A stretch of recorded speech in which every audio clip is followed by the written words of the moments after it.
श्री साईं बाबा के बारे में सोशल मीडिया में गलत बातें, बदनामी कारक बातें जो है अजय गौतम और गौतम खट्टर इन्होंने की थी। श्री साईं बाबा संस्थान ने उनके ऊपर उनको लीगल नोटिस भेजी थी और उनके खिलाफ जो है वो राहता सिविल कोर्ट में दावा दाखिल किया था।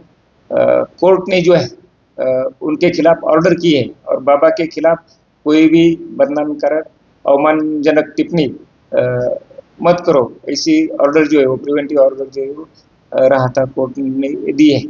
इसके आगे भी जो भी बाबा के खिलाफ कोई अवमानकारक टिप्पणी करेगा उनके खिलाफ साईं बाबा संस्थान जो है वो डिफेमेशन सूट जो है वो दाखिल किया करेगा। इसके आगे साईं बाबा संस्थान ने हज यात्रा को भी जो है 35 करोड़ दिए थे, ऐसी भी बातें जो है वो सोशल मीडिया में आती है। तो उनके खिलाफ भी जो है जो बातें साईं बाबा संस्थान के खिलाफ और साईं बाबा के खिलाफ अवमानकारक टिप्पणी करेंगे तो उनके खिलाफ जो है साईं बाबा संस्थान जो है वो लीगल सूट जो है वो फाइल करेगा।